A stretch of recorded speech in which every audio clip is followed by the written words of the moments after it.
Who's been your biggest disappointment of the year? I'm gonna go first. Put a smile on Mike's face. Anthony Joshua. That whole Raw, performance. raw.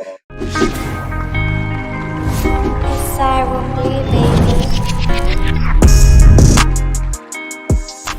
Yo, guys, it's your boy the Purist, and we're back with another episode of the Purist podcast.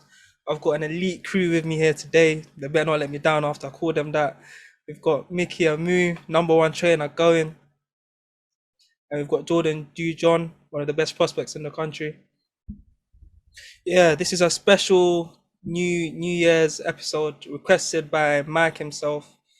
No one is safe in this episode. No fighter, no promoter, not even myself. I'm scared about what he's gonna say, but yeah, let's just get straight into it, innit? All right, fighter of the year. Who are you giving it to, lads? I think you've got to go with one of the boys that's been undisputed. I mean, I think the go-to would be like to give it to Canelo, but I think for me, you got to give it to. I'd probably even say Josh Taylor. TFUMA lost his belts. Usyk's obviously unified. So I think between Josh Taylor and Usyk, but I'll go with Josh Taylor. How many times did Josh Taylor fight this year? I think it was once, twice, maybe. Was it twice? He fought Jose Ramirez early in the year. I think that was the only fight, though. Yeah. Yeah, because he was meant to have the Catterall fight towards the end of the year, innit? Yeah. But yeah, obviously, I agree with Jordan. Obviously, doing the unification thing is very hard to take that away. I know it's one fight, but I feel like he's proven himself the best at that level, regardless, and he's shown that at that weight division. So there's no one even near his level for me. So yeah, it's hard to disagree with Josh Taylor. I'm not gonna lie, I didn't even think of that one. I'm not gonna lie. But I was thinking maybe it's been a couple years in the making, but I have to give it to Canelo because he's gone and been undisputed, and he's gone and done it. He's taken out every single belt. Who did he beat this year? Caleb Plant and Billy Joe, right? That's what I was gonna say. You gotta help us recap. So this year, yeah. So let me think back. Canelo, was this the year that he boxed like 4 times? No, well, he's fought, I think, 4 times in a year, but this year fought in May and September against Billy Joe and then Caleb Plant. But at the start of the year, he boxed. Well, he bought Yildirim as well. Yildirim, and I'm sure there's one more. Was there not? No. Yildirim Smith. He fought at the end of December, so from that 1 year stretch from December to here. Okay. Yeah. And he dominated them. It's a toss-up. It's a toss-up because obviously he's the face of boxing. He's stepped up with his opposition. I didn't expect him to stop Caleb Plant the way he did. I think obviously Josh Taylor's close to home, innit? Obviously, not only is he British, but he's very close to the trainers and training camps we've been around. So obviously, you're gonna slightly favour towards him on a personal one. But yeah, in terms of achievements, it's hard to take away from Canelo. But given that at the same time, I feel like it was expected from Canelo going into this year, innit? But like you said, you can't take that away from him. So the one thing that weren't expected is the activity, innit? Especially being the top of the sport, fighting 4 times in a year. No one's done that in years, innit? Prospects barely do that these days. So I think I'd give it to him based on that, just based on activity. You know what? With that, I mean, you could say that. I think a lot of the fights, the ones that you knew he was going to blow the guy out. Billy Joe and Caleb Plant were the tough tests. So to me, he's fought twice this year because the other two, they're just, or either one, he's just a blowout. There wasn't a competitive fight. It's like he's had harder spars probably. I agree with that, but at the same time, I agree with Abs in the sense that there's still fighters not doing it, even though it was capable of being done, and the fighters that they still expect him to go and do it. The way the game's gone from a business point of view, they use that name, the brand, to just try and make the biggest fights possible and nothing else in between. So I feel like it's been a credit. It's been nice to see someone at the top doing that, fighting consistently throughout the whole year, and let me flow. Go on, Jordan. So I was gonna say, at them purses, you'd want to be fighting every weekend, man. Bell me up right now. Parking lot, let's go. All right, let's do the opposite now. Who's been your biggest disappointment of the year? I'm gonna go first. Put a smile on Mike's face. Anthony Joshua. That whole performance. The whole performance, the way he went about it. Don't try to throw me under the bus, cause I'm an Put a AJ smile on your fan. face, bro. Look at you're smiling I'm an already, AJ. That's a smile through shock, cause bro.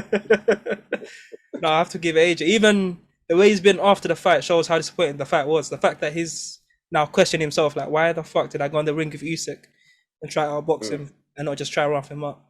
I don't think if you came up with a game plan of how Anthony Joshua would lose the fight, it's exactly what they done. So based on that, I give him the disappointment of the year. Yeah, but I think that I mean I hear what you're saying, but obviously it has a lot of faith in his team. I mean, he wouldn't be my flop of the year, no.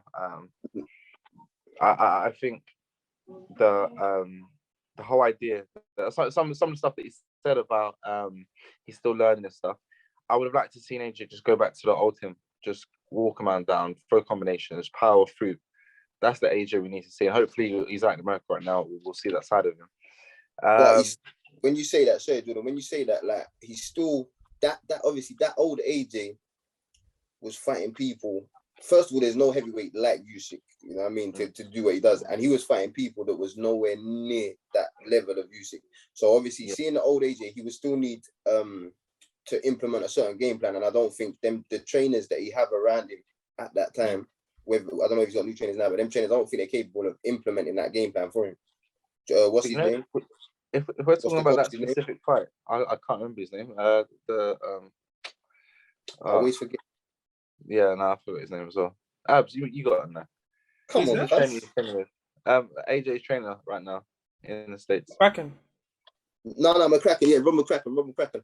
You look at, obviously, he's got a GB background, then he's got Cole Froch, who was a solid warrior. All he had to do with Froch is remind, get back to your jab, because Froch was going to do the rest of the stuff.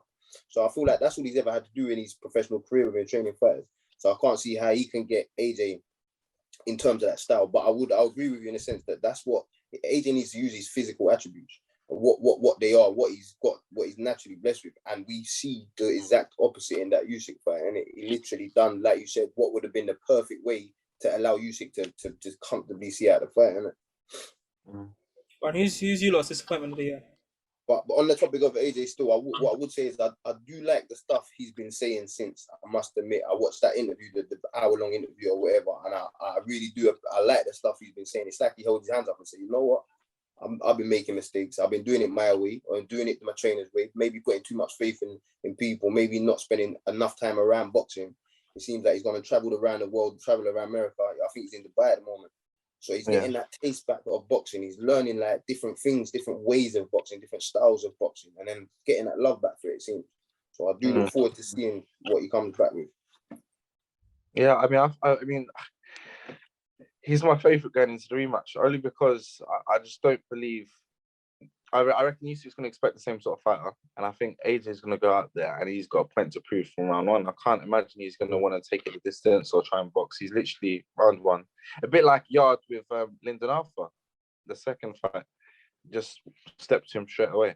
I think with that fight, I think Lyndon might be actually my flop of the year, because all the talk of the right hand is just like, oh, bro. I think it's full respect to him. Like he won the first fight, but I don't know if again it might just be a case of game plan. But I just think when you're talking like that in the press build-ups and stuff, you can't just go on the back foot and sit on the ropes and then get knocked out. It's just. But Lyndon Arthur wouldn't even have come into my head. But as soon as you said it, I just thought to myself, you know what? The disappointment I felt in watching that fight, not taking away nothing from Yard, because Yard, like we've already spoke about it. You went back to the drawing board, made a few subtle changes, brought someone in, and he done what was expected of him to do. But Lyndon didn't do fuck all to answer that. And at that level, with the hype of the fight, you've even got your trainers calling each other out in a fucking press conference, talking about you know what I mean? You got to at least step up and bring something to the table. Literally, as soon as Yard done what Yard said he was going to do and what everyone knew Yard was going to do, Lyndon crumbled, innit? Obviously, that level of boxing ain't the same level as the AJ and the Usyk fight. And even you say that, but I think it's the same level. It's just the platform's not the same, because it's still high level boxing. I hear what you're saying. I don't hear what you're saying. That man Olympic gold medalist, you know. Yeah, no, it's true, but it's a lot harder to be an Olympic gold medalist at middleweight, light heavy than heavyweight, I believe.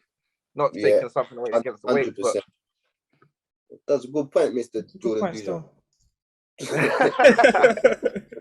On a When throw you on. first Go on. asked the question, Teofimo coming to my mind.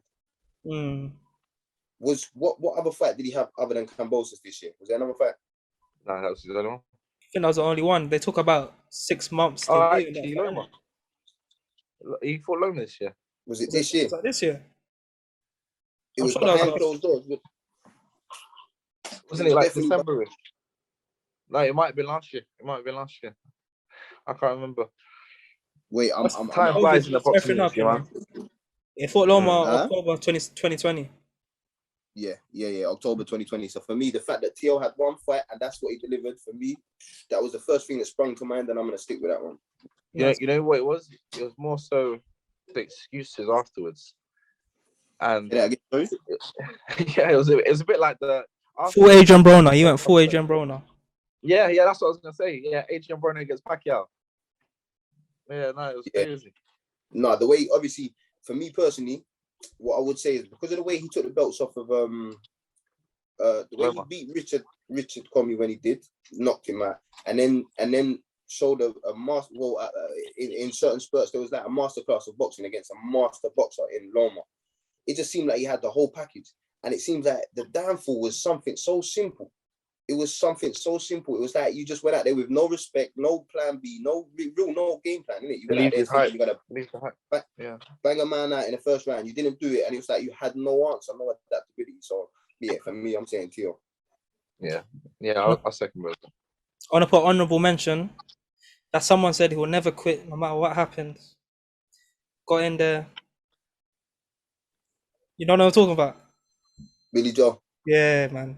That was a big disappointment, especially the way he was doing so well, and then he just flatlined. I wasn't surprised though. I'll be honest. I'm surprised that I've never heard of him since. Yeah, Wait, I don't want to say I'm not surprised because I feel like you're gonna get the man that's gonna go. I don't know. I thought he was retired. There was a lot of talk of retired. Because of I feel like they played that up because of. I feel like they wanted to play up how severe the injury was to like make him look better than what it was. I feel like they tried to make it, oh my gosh, the injury was that severe, he could never box again. You know what I mean? Rather than thinking, no, man just took a shot and just took a knee in it and didn't want none in it. Stayed in his corner. But yeah, I don't want to say I'm not surprised by that because I know Donny's gonna go look for the footage where I was probably gassing up Billy Joe in the build up to the fight. He was in this spot. Nah, that was Dan. Remember, Dan kept saying that Billy Joe's gonna knock him out, innit? And you just looked at him like, he was never gonna knock him out. I expect him to dance a lot more in that fight. There, I thought it would be a lot more fluid on his feet, but Canelo pressed him, and it was always in that range. I still felt that he found success in the middle rounds, but Canelo's Canelo, and he's different gravy. Once he even through your success, he had that calm composure to just take his time and pick his shots. And yeah, I won't say Billy Joe's number one for me, but I can't dispute him. But I won't argue with a man that says he is, innit? yeah, it's just definitely up there. I don't think he is number one, but I was very disappointed because I rate Billy Joe highly, innit? And what? It's just the fact that he's not been back. I haven't heard an interview and had a peep. It's just until Eubank name got mentioned. Then he started talking about pay me $5 million, I'll fight Eubank. That's an easy win, isn't it? Yeah, you know what? I don't think it is the second time around. You think so? Yeah, I don't see it. I don't think Billy doesn't live the life. He doesn't live the life. True. And you know this second fight, Eubank's gonna go through hell. Like from round one, he's gonna be throwing hell to leather, and the pace. I don't think Billy Joe will sustain that pace. And you know that burns Eubank the first loss. Not bigging up Eubank or gassing him up because he's not he's not for me. He's not an elite level fighter at all. But you know the desire to win that fight is gonna be mad, isn't it? Why'd you have to say that, bro? Just let him have his moment. He's not a high level fighter at all. No, you know, I've been very critical in the past. I'm not going to be critical when we're doing an end of the year special. I'm trying to be positive and not going into the new year. There's nothing positive about that, bro. All right, guys. So I'm looking forward to the Eubank Williamson fight. That's quick before you might move on. Don't certify the point. What was the final answer? I said Tio. Biggest Yeah, flop of the year. I second it. Mad. Or do you want us to like all agree on one or something? No. Who did you say? I didn't hear what you just said. No, I agree with AJ. I'm sticking with AJ. You said AJ. Yeah, I can't argue with that. I can't argue with that in the sense of the build up to the fight and all that and the build. And on a personal one as well, I'm an AJ fan, innit? You can't go out like that. The last 5 seconds of the fight, it's disgraceful. That's real talk. Sitting on the ropes, doing all that shit. Yeah. Yeah. I hear that. I'm not an AJ fan personally, so. Imagine that you're watching the guy you support, and he's there on the ropes where he has to win the round, and he's just trying to survive at the end. Even the whole way up to that fight, like at what point did you think I'm still in this fight? Like, I haven't got to try something different, innit? I ain't got to try to take his head off. When your corner's clapping after every round, saying you well done, I guess that's why, though, innit? Yeah, there you go. That's the faith you have in your team around you, man. Because they're supposed to see it from the clear side. Because sometimes in the ring you're delusional. You don't know. You think you're doing some hourly shuffles, but really you're falling over. It's just like they're the one who's supposed to tell you the real stuff. Nah, it's truth. But at the same time, as a fighter, you're meant to have that grit and determination to think, won this. Because how many times you see fighters like completely scrap what the trainer's telling them because they think they see a way to win the fight, innit? You gotta know you're losing. In the for me the biggest disappointment. Right. For me, the biggest disappointment about that fight was AJ's ring walk. Why? Because he just showed a few times actually. He just showed that he's like a celebrity now. He's that hunger, that desire. You know what I'm saying? All of us are here. You know what I think it is with AJ, because obviously he's come to the ring a few different ways. Obviously, that serious focus. I think that's his way of calming his nerves before the fight. Like, that's the only way I could see that.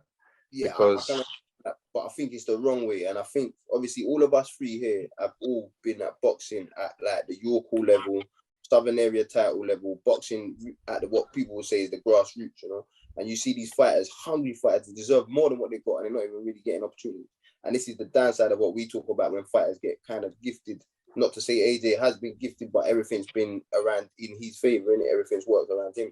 And you're in Tottenham. Do you know what I mean? You're the first boxing match in a brand new stadium, massive stadium. You're meant to have tunnel vision, and it's like he's just there, like lapping it all up. Like the only thing that should matter about it in that situation is the fight, getting in that ring and taking man's head off.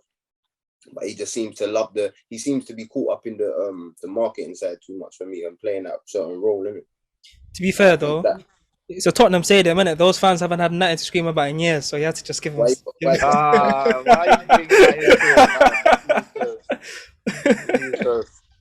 I had to. I had to. We're not even gonna get into football.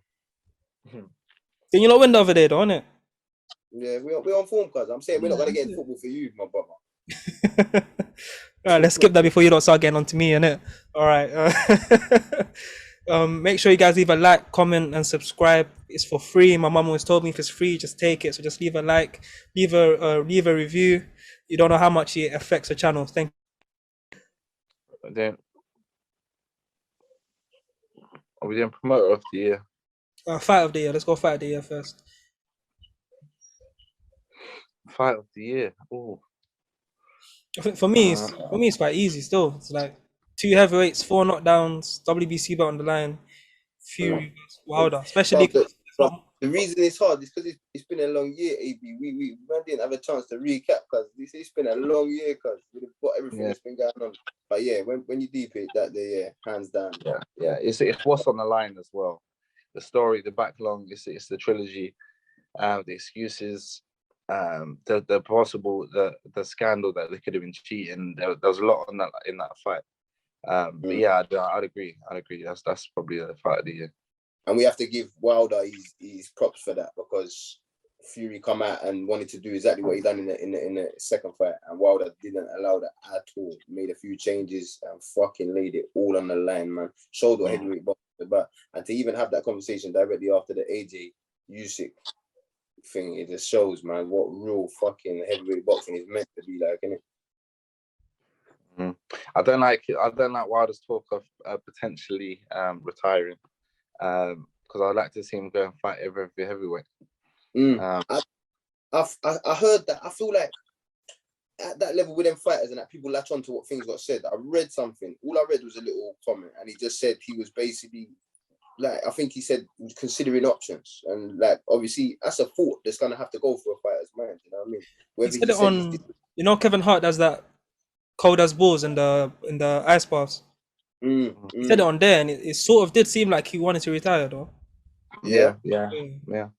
It's I think he's got what he's set out to do in life. Obviously, to take care of his daughter. He's been a world champion for the longest time. So in his head, he's probably thinking, "What else do I need to prove?" But I think just for his own, not legacy, because I don't think his legacy needs it. He'll still go down as one of the hardest punchers in boxing. World champion for God knows how many years. I think just more of a confidence builder to know that he only lost to Fury. Yeah. I think it's one of them that you can say that he went out there, he fought Joshua, he fought Ruiz, Dylan White, all of them. Eddie Hearn's trying to say Chisora now, but it's just, I don't know why he's just sending him to the slaughterhouse. Yeah, Eddie Hearn, throw man under the bus. Cause what you doing to old Chisora, man? That's poor. That's absolutely no, but you know what is that's I reckon that's Chisora wanting the payday. I can see it. Probably. But quickly, before we come on to the topic of the Wilder situation, obviously, I personally is having a man is fucking unlucky because he's not unlucky. He got beat by the better man 2.5, 3 times. But you went back to the drawing board and you come back and you put it all on the line and you showed you got a champion heart, you got a fucking God-gifted power. But personally, on that night, Fury, Wilder stops every other heavyweight in the division. But you come up against a man that's just he's the number one. You know what I mean? He's the heavyweight. He's levels. He's a special heavyweight that can go down in history with all the all-time greats in my eyes. And to me, the only thing that let him down is the fundamentals. It's literally the fundamentals. Say that again.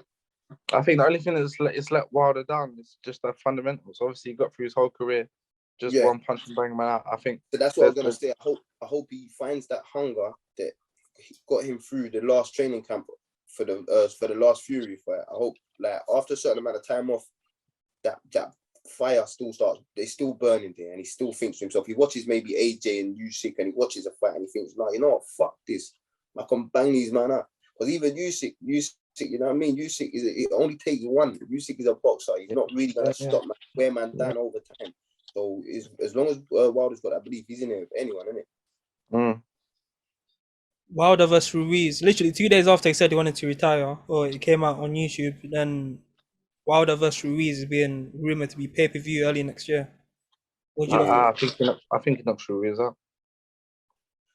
Again, it only takes one, but I think Ruiz's style is not a good comeback fight for Wilder. It's not because he's short, man. He's going to be ducking rolling. Gets inside, and obviously what we said already about Wilder's fundamentals, he ain't going to have the basics just to keep a shorter man off of him or know how to just nullify Ruiz's advantages. Wilder seems quite dominant.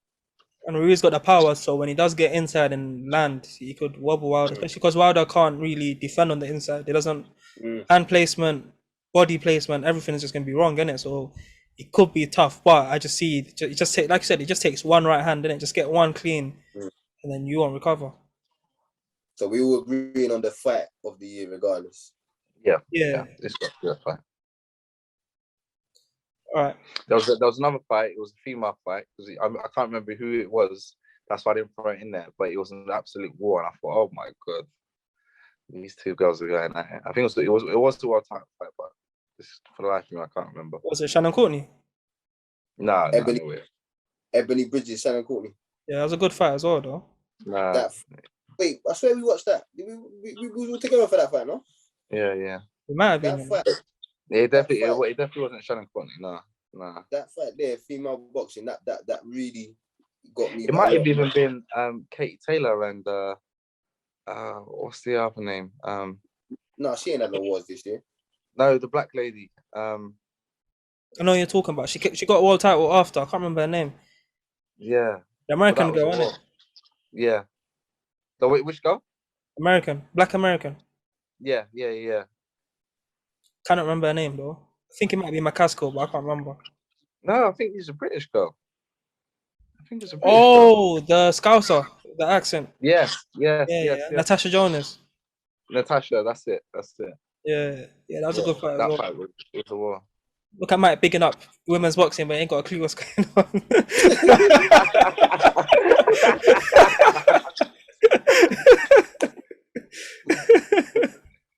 All these names are sounding like a little porn up search to me.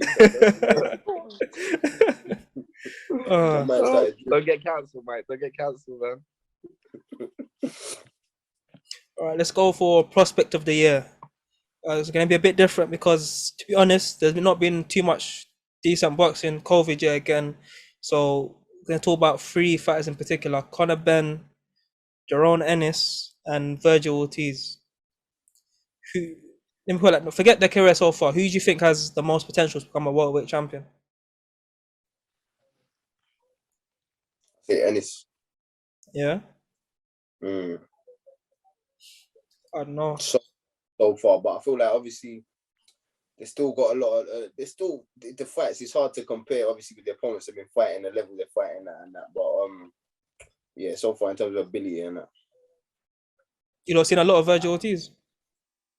I have seen a lot of Virgil Ortiz. He's supposed to be fighting McKinson for the WBO. He is a good fighter, but again, I think it's hard to gauge that side of the pond.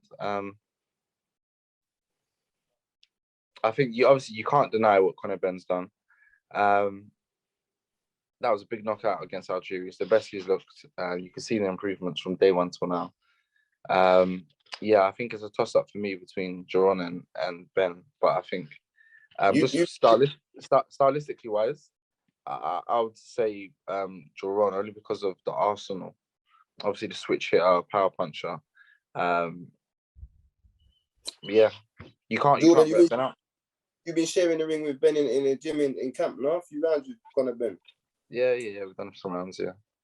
I feel like obviously sparring, sometimes you can see it's hard because sparring ain't fighting. What people do, and I think Conor Ben is one of them fighters, because of his explosiveness, obviously with big gloves and big head guards, you might not get to gauge. But I feel like you still see a lot of stuff that you don't really get to see on Fight Night. What would you say about that sparring and that? I mean, I won't talk too much about sparring because I find it disrespectful when you're around. I just mean in terms of like you said, his potential, obviously the things he does well, things he does that we might not have seen him do in his fights yet. Like it was his last fight for me, the first time I see him look really. To be honest, I think Ben does fight very similar to how he spars. I think obviously the weight of the punches are different because obviously he's in 8 ounces, and you're trying to take someone out. But I just think I just think Jerron against Terence Crawford and Errol Spence, because that's who we've got to compare it to now. I just think Jerron would have a harder time. Well, give them a harder time. But you can't write Ben out because obviously everyone he's stepping in there with, he's demolishing them. So that was very well swerved, by the way. It was. Expert, innit? Expert. I sat here waiting for the point, thinking, where's it gone? No, I like it. Obviously, I've seen Conor Ben, and I've been critical of him before. And now I'm working in the gym amongst people that are actually working with him as well. And I'm seeing stuff that they're implementing and seeing what he's doing in the ring. And I must admit, I'm becoming a massive fan of his style, his approach, his confidence. I think right now, he's full of belief. He's full of fucking confidence. He's done it on He's done it on the biggest stages already, like he's been, and he said it in an interview himself. Not many fighters go out there and have to learn on the big stage. They have to work up to that. And he has done that. And me, I'm critical of that. Promoters building up these fighters too much too early. But for him, it seems to work in his favor. And he's a very fucking explosive fighter, very exciting fighter. Still got a way to go, same as the other way. I think with the route that they're going, I mean, with like the potential call outs of the Brooks, the Khans, the Burners. I see him beating all of them, to be honest with you. Yeah, we was discussing that on a last episode, and I said personally, I'm not a fan of them fights for Conor Ben. They're obviously massive for publicity, massive for payday, massive for promotion. But in terms of obviously, from my personal point of view, from a trainer's point of view, in terms of progressing a fighter, I think they're not the fighters you want. they just build up, and they could potentially go to his head. You gonna knock out names like that. At the moment, I feel like he's full of confidence, but he's still got that learning mentality. He's still going out there practicing what he's working on. You got that knock out an Adrian Broner or an Amir Khan. Sometimes you start thinking you are a bit more than what you are. You start forgetting certain things that you've had to do to get into that position. And it goes to it. No, I hear that. I think in terms of Conor Ben's,